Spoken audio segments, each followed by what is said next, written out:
오늘 신약 성경을 통해서 우리에게 주시는 하나님 말씀은 마태복음 11장 15절에서 17절 말씀입니다. 제가 봉독하겠습니다. 신약 성경 17면에 있습니다. 마태복음 11장 15절에서 17절 제가 봉독합니다. 귀 있는 자는 들을지어다. 이 세대를 무엇으로 비유할까? 비유하건대 아이들이 장터에 앉아서 제 동물을 불러 이르되 우리가 너희를 향하여 피리를 불어도 너희가 춤추지 않고 우리가 슬피 울어도 너희가 가슴을 치지 아니하였다 함과 같도다. 아멘.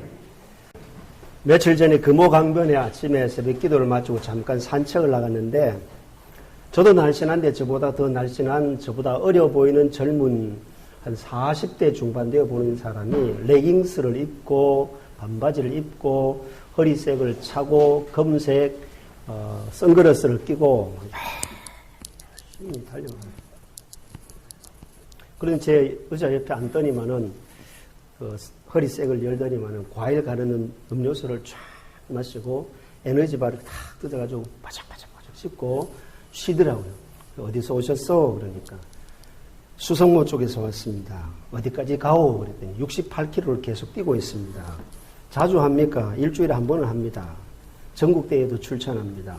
대단하십니다. 마라톤 한다는 이야기죠. BC 490년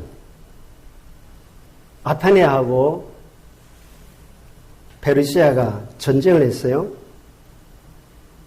페르시아가 지고 아테네, 그리스가 이겼어요. 이 그리스가 이겼을 때 기쁜 나머지 그리스의 병사 한 명이 마라톤이라는 곳에서 아테네까지 40km를 전쟁에서 승리했다고 기분 좋아가지고 마라톤 해가지고 우리 그리스가 이겼습니다. 승전가를 알리기 위한 데서부터 비롯된 게 마라톤이에요. 마라톤이는 지명 이름입니다. 지난 6월 12일 날 밤 9시 14분에 인천공항을 출발해서 미국 마이애미 공항에 대한항공이 도착을 했습니다. 우리나라에 항공사가 생긴 지가 여기에 52살이 누구인지는 모르겠지만 52살 되신 분이 태어날 때 우리나라 항공사가 처음 생겼어요. 그 항공사가 생긴 역사 이래 지난 6월 12일 날 기록을 깼어요. 어떤 기록을 깼느냐면은 그전에는 그런 어디에 거쳐서 미국 가기도 하고 또 논스톱으로 가는데 그날만큼은 14시간 42분 동안 14시간 42분 동안 경유지를 거치지 않고 인천공항에서 마이애미까지 계속 비행을 했다는 겁니다. 그래서 항공사가 생긴 52년 역사 이래 최장거리를 쉬지 않고 비행했다 해서 뉴스에 나오기도 했습니다. 여기 32살짜리가 있는지 모르겠지만 32살짜리가 태어날 때 우리나라에 어떤 일이 있었느냐면 바로 24시간 편의점이 생겼어요. 가게가 문을 닫았는데 32년 전에 24시간 편의점이 생겨서 밤새도록 문을 안 닫고 일을 하는 거예요. 그러면 또 우리나라에 어떤 일이 있느냐면은 27살짜리가 있는지 모르겠는데 27년 전 27살짜리가 태어날 때 우리나라에 있었던 일이 뭐냐면은 부산에서 찜질방 24시간이 생겼어요. 24시간 찜질방이 생기면서 이게 막 붐을 타가지고 몇 달 만에 서울에까지 올라가가지고 전국에 찜질방이 통계를 보니까 700개가 막 몇 달 사이에 찜질방 24시간 하는 게 우리나라에 막 일어나게 된 거예요. 요즘은 이제 코로나19 때문에 찜질방을 오픈을 하지 않는 그런 시대가 되어 가고 있습니다만 멈추지 않고 간다는 거죠. 문 닫지 않고 일한다는 거죠. 24시간 돌린다는 거죠. 군대 간 건강한 군인들이 50분간 훈련하고 교육받고 난 다음에 10분의 휴식이 없다면 그 군인들은 아마 탈영하고 싶은 군인들이 많을 거예요. 쉬는 시간이 없다면. 저와 여러분도 마찬가지라고 보여집니다. 24시간 중에 그래도 잠자는 시간이라도 있으니까 조는 시간이라도 있으니까 살만 나지 만약에 잠 안 재우고 조는 시간 없고 주침 시간이 없다면 아마 과로사로 이 세상을 떠나는 경우가 없지 않아 있습니다. 우리가 멈추지 아니하고 계속 가기만 한다면, 정지하지 아니하고 계속 달리기 하고 마라톤만 한다면 어떻게 될까요? 하나님께서는 인간의 그 마음을 너무나도 잘 아시고 멈출 줄 모르고 달리기만 하고 정지할 줄 모르고 계속 뛰기만 하는 마라톤하는 인생을 사는 사람들에게 아니야, 그건 아니야, 그건 아니거든. 그래서 멈출 수 있도록 하나님이 여세 동안은 일하고 7일째 되는 날은 쉬는 거야. 몸뚱아리가 좀 쉬라고 7일째를 우리에게 쉬는 날로 안식일을 정해 주셨어요. 그리고 6년 동안 밭에서 논에서 지상에서 일을 하다가 7년째가 되는 날은 안식하는 거야. 그러면서 사람이 쉴 수 있는 기회를, 인간의 두뇌를, 인간의 삶을 다시 리모델링하고 힐링할 수 있는 기회로 7년 안식 제도를 준 거예요. 그리고 50년째, 49, 77이 49, 49년이 지나고 50년째가 되는 그때는 땅이 좀 쉬어야 된다. 땅도 계속 경쟁해서 파먹으면 땅이 힘을 잃고 이 산성화되어가지고 엉망이 되니까 알칼리성으로 좀 바꾸는, 그래서 1년 동안 농사 짓지 말고 푹 쉬게 땅을 쉴 수 있도록 멈춤의 시간을 주셨거든요. 땅이나 식물이나 사람이 멈춤의 시간이 없다면 어떻게 될까요? 멈춤이 없다면 바로 우리 몸에나 모든 사물 속에는 세균이 사는 거예요. 세균이 살면 심각한 일이 발생하고 후유증, 합병증, 부작용 같은 것들이 일어나게 돼 있는 거예요. 그러나 멈추면서 쉬면서 우리 몸에 어떤 현상이 일어납니까? 바로 세포가 살아나서 우리의 몸을 새롭게 하고 우리의 삶을 업그레이드하고 우리의 생활 현장 속에 하나님의 창조 질서의 원리를 따라 아름다운 몸으로 다시 싱싱맨으로, 비실비실맨이 아니라 싱싱맨으로 거듭날 수 있도록 하게 하신 것이 하나님의 멈춤. 그래서 오늘 설교 제목은 춤추는 예수님과 교인. 여러분, 예수님이 춤을 잘 추셨어요. 어떤 춤을 잘 추셨을까요? 예수님의 첫 번째 춤꾼은요, 멈출 줄 아는 예수님이셨거든요. 우리 예수 믿는 사람들도 오늘 이 시간은 멈춤의 시간이거든요.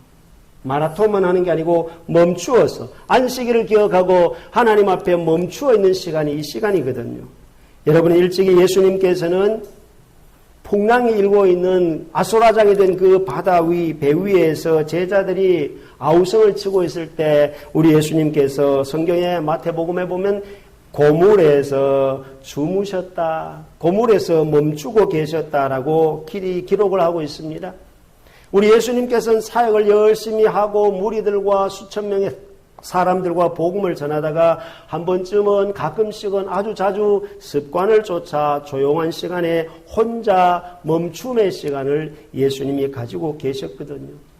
우리가 동영상이라고 하는 휴대폰이나 옛날 VTR 같은 데 보면은 리모컨을 가지고 뭔가를 보다가 좀 더 자세하게 봐야 할 경우에는 리모컨을 눌려서 일시정지 버튼을 누르면서 정지 화면 모드로 들어가서 내가 봐야 할 내용과 글자를 자세히 읽게 되거든요.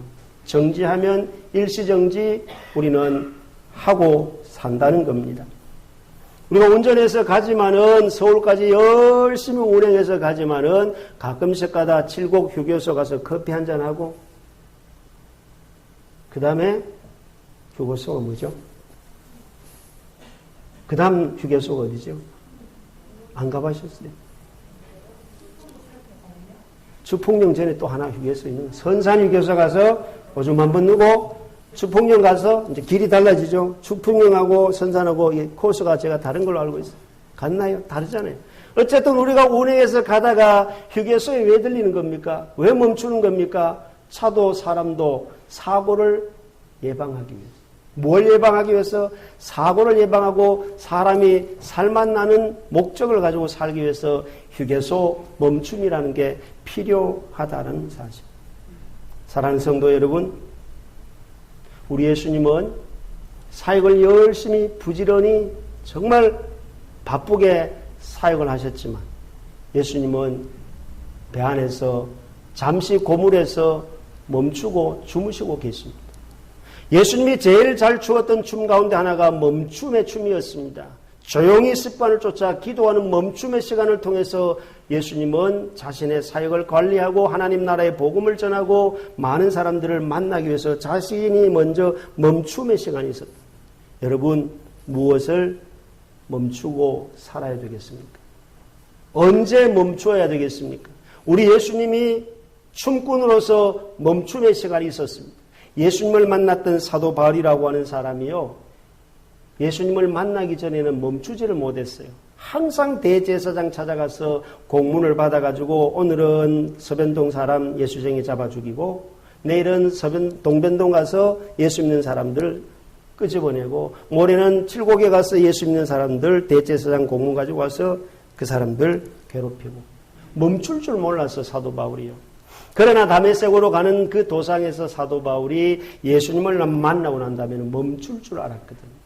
여러분, 이 사도 바울이 대제사장을 만났다는 것은 요즘 용어로 말하면은 이 컴퓨터 시대에 이 와이파이 시대에 지금 시대로 말하면은 사도 바울은 예수 만나기 전에는요, 대제사장을 만나서 공문을 만들었다는 것은 악플 다는데 전문가였거든요. 좋아요 하지 아니하고 좋습니다 하지 아니하고 악플 다는데 전문가였는데 이 사도 바울이 누구를 만나 예수님을 만나고 난 다음에는요, 악플 다는 걸 멈추었어요. 그리고 십자가 좋아요 하면서 십자가 자랑하는 일에 앞장섰던 사람이 사도 바울이었거든요. 여러분, 사마리아 우물가 여인의 이야기를 요한복음 4장에서 잘 알고 있습니다. 그 여인은 예수님을 만난 그 자리에서 마음속에 자기가 사마리아인이고 상대방 물 달라고 하는 예수님은 유대인 남자였기 때문에 당신은 유대인 남자로서 사마리아 여자 나한테 왜 물 달라고 합니까? 시비 걸거든요. 이 사마리아 여인 마음속에는 무엇이 있었을까요? 유대인이라고 한 유자만 들어도 적군 정신이 있어서 미움이 싹이 올라와서 유대인들을 향해서 공격하던 나쁜 습관이 조상 대대로 이 사마리아 우물가 여인에게도 있었거든요.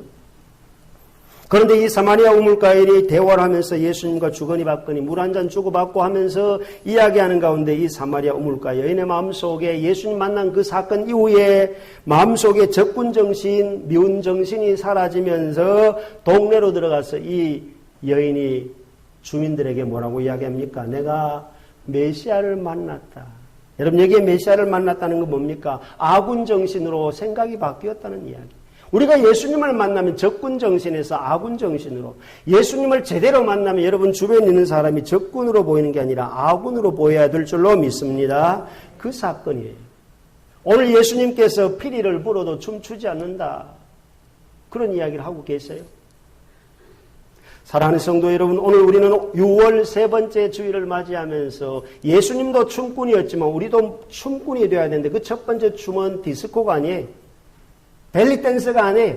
예수 믿는 사람들이 진짜 추어야 될 첫 번째 춤이 뭐냐면 그것은 바로 멈출 줄 아는 멈춤이라는 춤이라는 사실을 기억하고 오늘 또 저와 여러분이 개인, 가정, 사회, 일상생활 속에 내가 이것만큼은 좀 멈추어야 되겠다 하는 그런 마음의 감동이 일어난 것들을 집에서 멈추시고 교회에서 정지하시고 우리의 일상생활 속에서 스톱한다면 하나님의 나라가 오늘 저와 여러분 가슴 가운데 가득 채워지는 역사가 일어나게 될 줄로 믿습니다.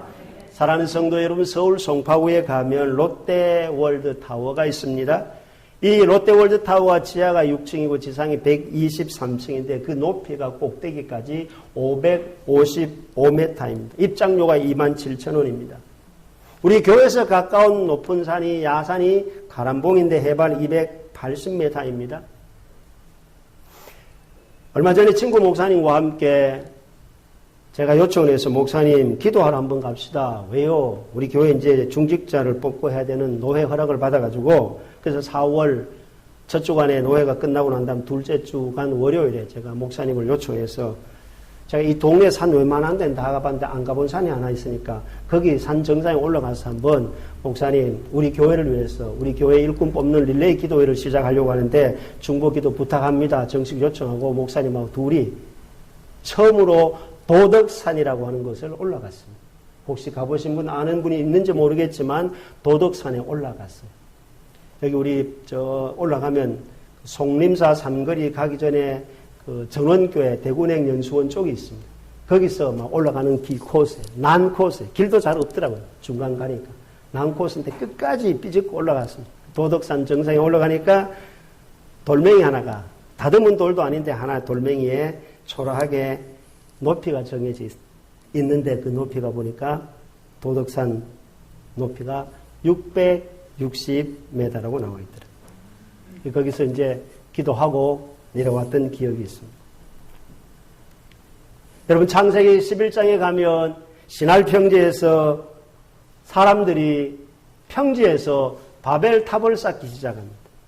바벨탑 쌓는 것까지는 좋은데 그 바벨탑을 쌓는 사건 가운데 그들의 일상의 대화가 나타나는데 창세기 11장에 어떤 대화를 주고받으면서 탑을 쌓느냐 하면은 이는 하늘이 땅보다 높음같이, 여러분 하늘이 땅보다 높잖아요. 그러면서 이 이스라엘 시날 평지에서 바벨탑을 쌓던 사람들이 이렇게 기록합니다. 그 탑, 그 톱, 그 꼭대기를 하늘에 어디에 하늘에 닿게 하여 그 다음에 바벨탑을 쌓는 창세기 11장에 기록이 이렇게 나옵니다. 우리 이름을 내고. 그래서 하나님이 그걸 보고는요, 이 사람들 봐라, 자기 이름 낸다고. 그러면서 하나님께서 언어를 혼잡하게 해서 바벨탑 쌓는 것을 중간에 포기하도록 언어를 혼잡게 해서 다 흩어버리잖아요. 지금 우리는 한국말이에요. 서쪽으로 가면은 니하오마 중국말이에요. 이 동쪽은 곤니치와 일본말을 해요. 다 달라. 언어가 그냥 소수민족까지 언어가 다 바뀌어져 버린 거예요. 왜 그랬을까요? 하나님이 천지 만물을 창조하신 전능하신 하나님인데 그 하나님보다 더 높아지려는 자기들의 내 이름을 내려고 하다 보니까 하나님이 언어를 혼잡하게 해서 흩어버렸습니다. 구약성경 이사야 55장에 보면 이는 하늘이 땅보다 높음같이 내 길은 너희 길보다 높으며 내 생각은 너희 생각보다 높음이니라. 할렐루야. 우리 인간의 지혜가 아무리 뛰어나고 탁월하고 영재다 천재다 말한다 할지라도 뭐 카이스트다 말하고 무슨 대학이다라고 말하지만 몇 개 국어를 말한다 할지라도 인간의 생각보다 더 높은 생각을 가지고 계시는 분이 누구냐? 이사야 55장에서는 하나님이다. 아무리 똑돌이고 아무리 똑소리라도 그 사람보다 더 위대한 생각을 가지고 있는 분이 누구냐? 인간을 창조하신 창조자 하나님이라고 기록하고 있습니다. 사무엘상 9장에 보면 사울 왕이라고 하는 사람이 사무엘 선지자를 통해서 왕으로 간택을 받아요. 이 사울이 처음에 사무엘 선지자를 만났을 때 사무엘 선지자 앞에서 고백했던 사울 왕의 고백이 뭡니까? 사울이 대답하여 이르되 나는 이스라엘 지파의 가장 작은 지파 베냐민 사람이 아니니까 또 나의 가족은 베냐민 지파 모든 가족 중에 가장 미약하지 아니하니까 당신이 어찌하여 내게 이같이 나 같은 낮고 별 볼 일 없는 우리 지파에 우리 가문에 오셔서 나를 왕으로 세우려고 합니까? 하면서 사울의 초창기의 마음가짐은 굉장히 낮은 자세였어요. 그런데 사울이 왕으로 간택이 되어서 나라를 다스리다가 어느 순간 되니까 사울 왕이 초심을 잃어버리고 후반기로 가면 갈수록 사울은 제사장이 집례해야 될 제사를 자기 마음대로 알아서 그냥 제사 집례하면 되지 뭐 하고서 자기 마음대로 제사장의 자리를 예배 집례권을 월권해가지고 일을 추진해버리지요. 그때부터 성경의 기록은 하나님께서 사울을 왕 삼으신 것을 후회한다라고 기록합니다. 여러분, 장대 높이 뛰기라는 경기가 있습니다. 21살 난 스웨덴 선수 디플랑티스라고 하는 사람이 6m 15cm를 뛰었어요. 그 세계 신기록이 26년 전에는 얼마였느냐면은 6m 14cm였어요. 10cm도 아니고 1cm 더 뛰는데 1cm 장대 높이 뛰기를 더 뛰는데 몇 년이 걸렸느냐 하면은 세계 신기록 하는데 26년이 걸려가지고 1cm 더 뛰었다고 세계가 난리 난 거예요. 본인도 난리가 난 거예요. 그러면서 인터뷰할 때 이 선수가 21살짜리 높이뛰기 선수가 이런 고백을 합니다. 아직도 구름 위를 걷는 기분입니다. 6m 15라는 숫자는 내가 평생에 잊지 못할 숫자입니다. 정말 행복합니다. 사랑하는 성도 여러분, 여러분 행복하십니까? 이 선수 높이뛰기 장대 선수는요, 높이뛰기 1cm 더 뛰어서 세계 신기록을 기록하면서 행복하다라고 고백했습니다. 사랑하는 성도 여러분, 우리가 높이 올라갈 때도 있습니다. 성경에는 독수리에 날개치며 올라감 같이라고 올라가야 될 때도 있지만 낮아져야 될 때도 있다는 겁니다. 여러분, 두 번째 예수님의 춤이 있다면 바로 낮춤이었습니다. 사랑하는 성도 여러분, 누가복음 말씀 2장 14절에 보면 지극히 높은 곳에서는 하나님께 영광이 되고 땅에서는 기뻐하심을 입은 사람들, 우리 사람들 사는 이곳에는 평화, 할렐루야. 하나님의 영광의 높은 자리는 영광의 자리지만은 우리 사람들이 사는 곳에는 평화라는 겁니다. 그렇습니다. 낮은 곳에 낮출 줄 아는 두 번째 낮춤의 춤을 추는 사람에게 무엇이 임하게 되느냐 하면 하나님이 우리에게 주시는 평화가 임한다. 그래서 빌립보서 2장 8절에 보면 사람의 모양으로 나타나사 자기를 낮추시고, 예수님은 자기를 낮추시고 죽기까지 복종하셨으니 그 십자가에 죽으십니다. 예수님이 두 번째 낮춤의 춤을 추신 것처럼 우리가 추어야 될 춤이 있다면 바로 남을 나보다 더 낮게 여길 수 있는 춤을 출 수 있는 낮춤의 춤이 필요하다는 사실입니다. 지난주에 말씀을 드렸던 청년 부자 관리직에 있던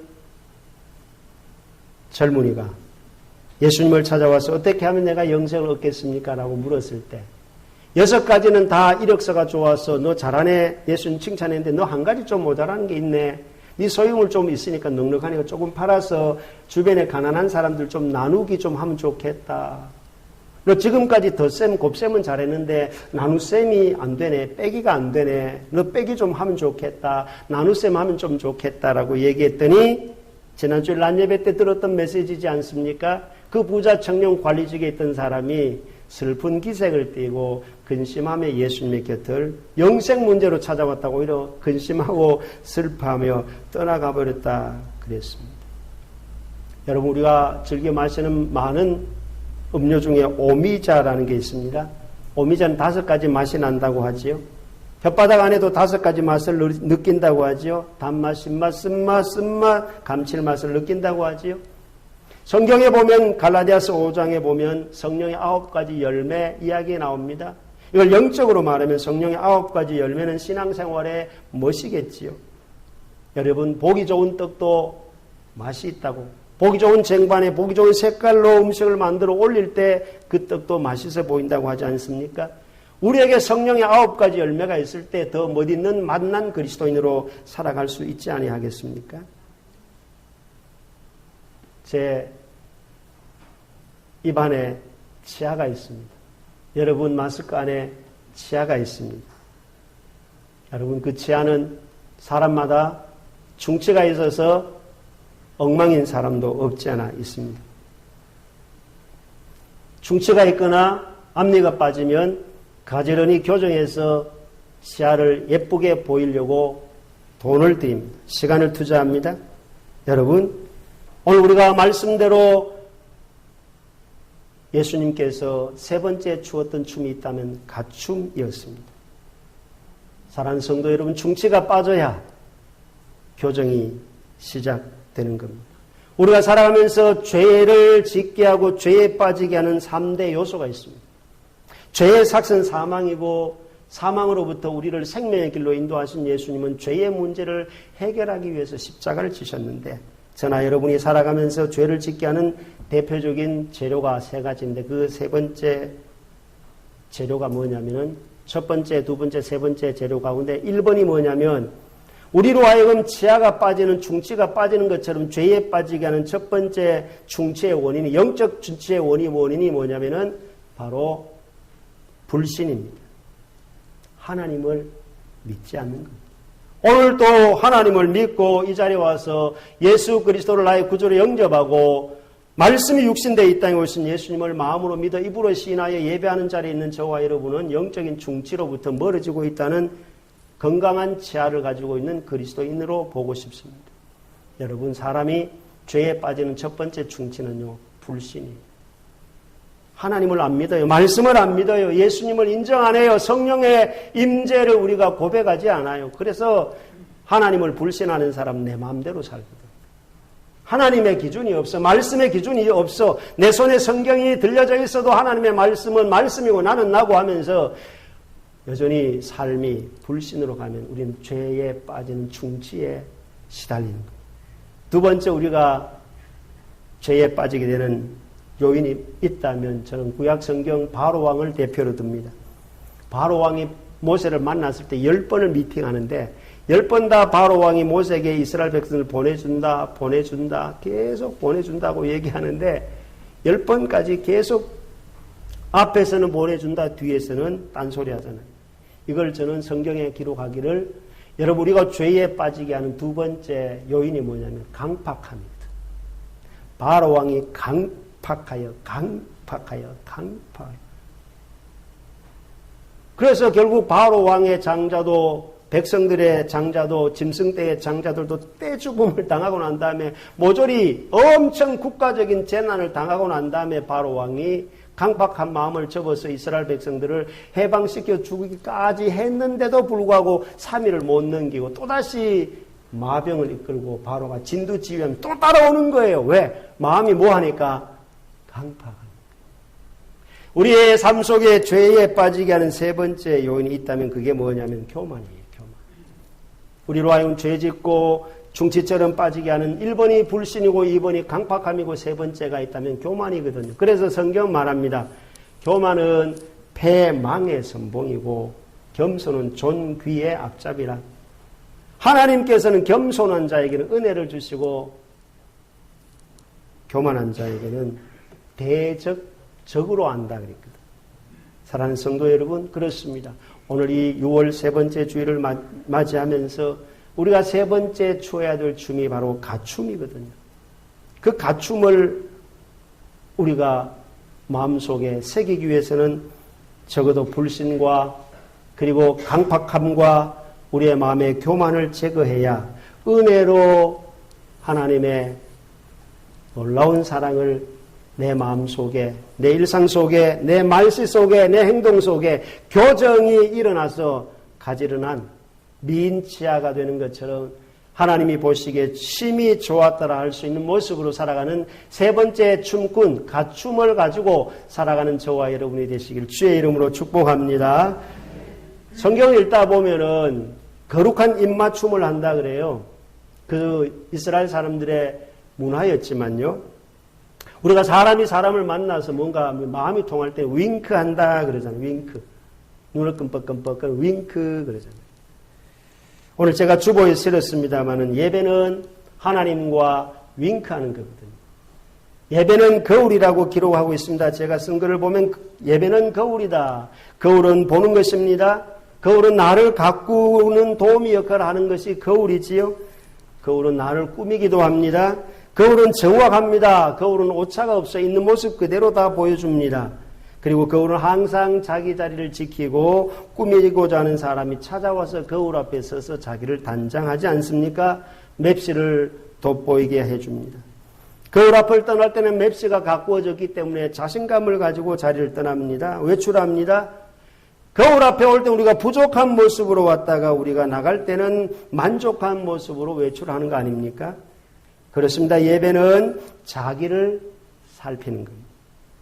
말씀으로 나를 다듬어가면서 언행심사가 업그레이드 되는 것입니다. 예배 가운데 임재하시는 그 하나님의 오차가 없는 문 앞에 내가 섰을 때 예배는 인간의 실체를 있는 그대로 보고 계시는 하나님 앞에 나를 드러내는 반사체가 예배거든요. 그래서 예배는요, 추한 우리가 이 땅에 살면서 추함으로 왔다가 예수의 십자가의 피로 정함으로 돌아가는 곳이 예배의 자리입니다. 부끄러움으로 찾아왔다가 예수 앞에, 말씀 앞에, 성령 앞에, 하나님의 임재 앞에 우리는 부드러움으로 메이크업 되는 것이 바로 예배입니다. 그렇습니다. 예배는 나를 하나님께 맞추는 것이 예배입니다. 우리가 예수님처럼 마지막 네 번째 추어야 될 춤이 있다면 맞춤이거든요. 그래서 요한복음 4장에 보면 예수님께서 예배를 말씀하십니다. 신령과 진정으로 예배하는 자를 찾는다. 예배하는 자를 찾는다는 것은 예배하는 자리에 나오는 것도 중요하지만 예배 드리면서 내가 하나님과 맞추어가는 게 예배거든요. 맞춤은요, 한꺼번에 벼락치기로 일어나는 게 아니에요. 조금씩 1mm씩 조금씩 닮아가는 겁니다. 우리는 청개구리 이야기를 잘 압니다. 저 청개구리 엄마가 청개구리 아들한테 아무리 얘기해도 늘 반대로 행동하니까 죽고 난 다음에 어디에 산소를 쓰라고 합니다. 반대로 이야기하면 이놈이 말귀를 알아들을 줄 알았는데 죽었어도 여전히 죽어 난 다음에 엄마 말을 제대로 듣고, 그래서 물가에 무덤을 쓰고 비가 올 때마다 엄마 무덤 떠내려갈까. 개굴.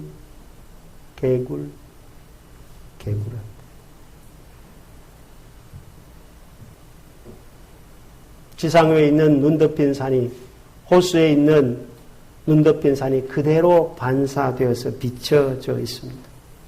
사랑하는 성도 여러분, 오늘 예배는 내가 하나님 앞에 하나님을 당겨서 내게 맞추는 게 아니고 내가 하나님 앞에서 하나님께 맞추어지는 게 예배거든. 사랑하는 성도 여러분, 예수님은 육신의 몸으로 마지막 기도했던 십자가상에 그 고난을 당하기 직전에 기도했던 땅에서 발을 딛고 마지막 기도가 뭡니까? 십자가 지시기 전에 예수님, 아버지여, 이 잔을 나에게서 지나가게 해 주십시오. 그러나 나의 원대로 마옵시고 아버지의 뜻대로 되기를 원하나이다. 이 기도는 뭡니까? 예수님은 누구에게 맞추는 거예요? 하나님께 맞추는 거. 할렐루야. 우리가 네 번째 추어야 될 춤이 있다면 바로 맞춤이에요. 맞춤. 예수님은 내 원대로 마옵시고 아버지의 뜻대로 되기를 원하나이다. 이게 맞춤이거든. 오늘 이 예배를 드린 저와 여러분, 피리를 불어도 춤추지 아니했다. 이 말은 맞추지 아니했다는 거거든. 6월을 이제 2주 남겨놓고 있는 저와 여러분, 예수님은 춤꾼이셨습니다. 그 예수님은 그 네 가지 춤을 잘 추셨는데 그 첫 번째는 바로 다름이 아니라 멈춤이었어요. 두 번째는 낮춤이었어요. 그리고 십자가를 지시고 갖추심으로 오늘 우리를 생명의 길로 인도하신 갖춤의 춤을 추셨어요.